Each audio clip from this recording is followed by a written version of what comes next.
Okie dokie. Hello, you guys. Hey, what's up, guys? It's me, Ali, Alicia, whatever you guys call me. Welcome back to my channel.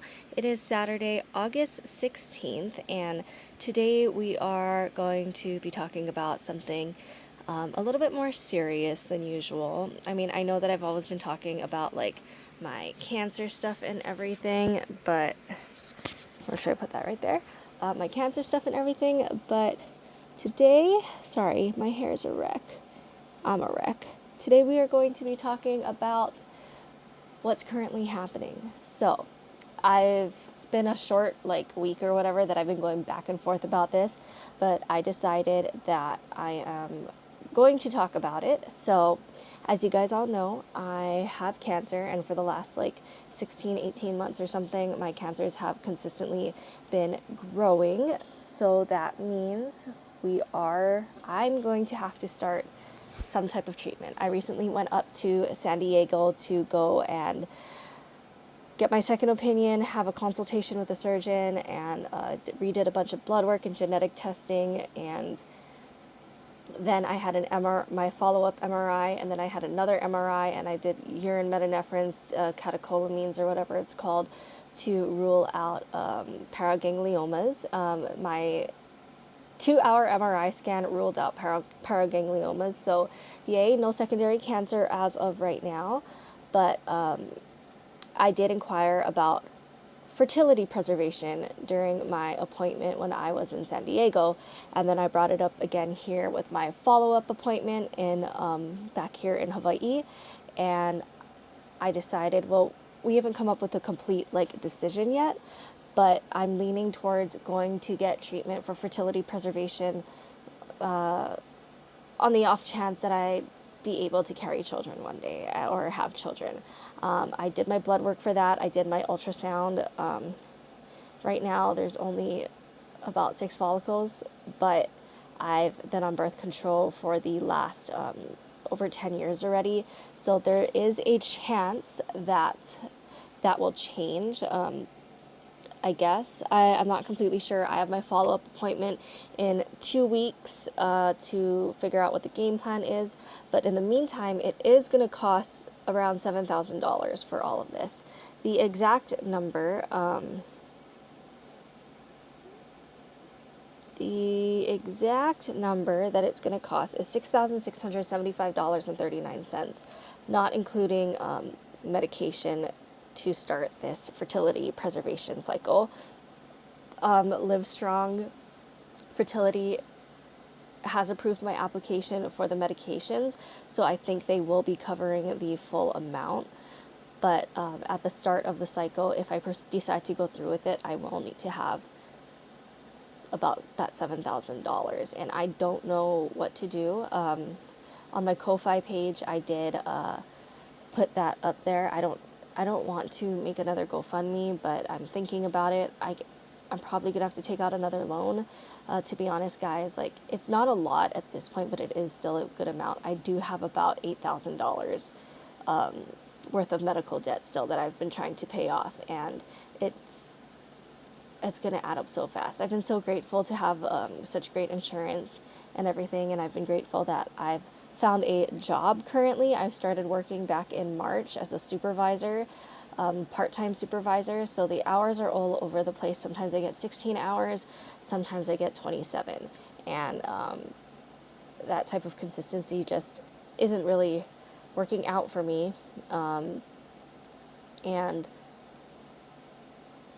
yeah, it's just a lot to take in at once, but I do think that I'm gonna have to find a way to raise money somehow. So if you guys would like to shop on my Etsy, I'll try to get more things up on there. I'll try to order more things so we can raise money that way, not just for my cats but for me. And then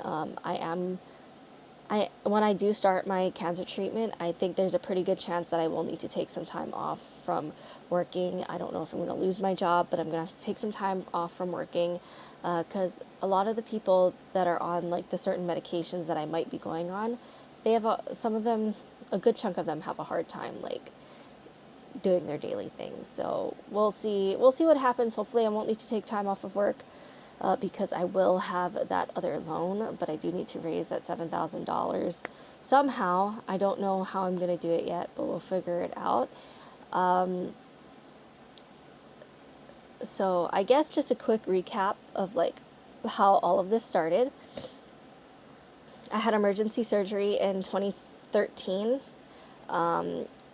I had a surgery 2 weeks after that, diagnosed with a pediatric GIST. 2014, I went to the NIH GIST clinic. I got genetic testing, SDHA deficiency, and then in 2018, my cancer did relapse, so I was on a clinical trial, a guadocytabine trial at the NIH for a year with inconclusive results.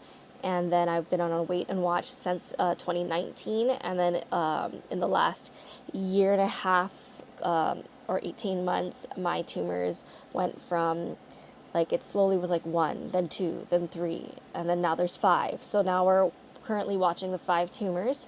And then after that, since my tumors were consistently growing, I established care with a surgeon in San Diego, and the surgeon in San Diego would like me on some type of medication to see stabilization on this cancer. They seem pretty optimistic about it, but I'm not at that optimistic point yet, because the 2 types of medication, one had like a 12% chance of working and the other one had a 23% chance. So the odds are not in my favor.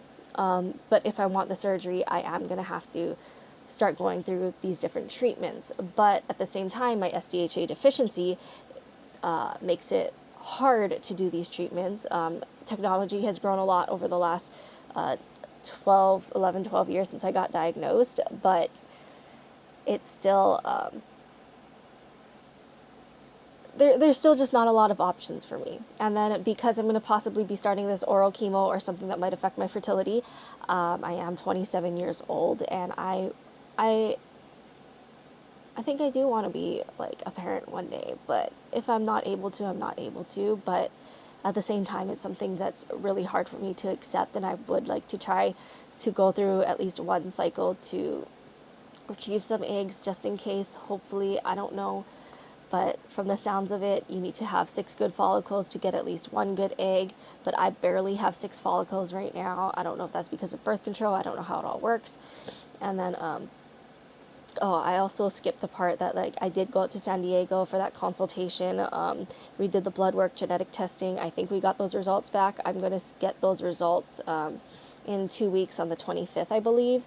And then on the 26th, I have an appointment with my oncologist here to figure out the game plan so we can order my medications or whatever. But then if I'm going to do this fertility cycle, then I don't know. It's just, everything's just all over the place, and hopefully I will figure all this out. I don't know, kind of stressed, don't know what I'm doing, but it is what it is, I guess. I've been talking about 8 minutes about and complaining about my life, but it was just time for like a medical update. So thank you so much to anybody who stayed and watched this.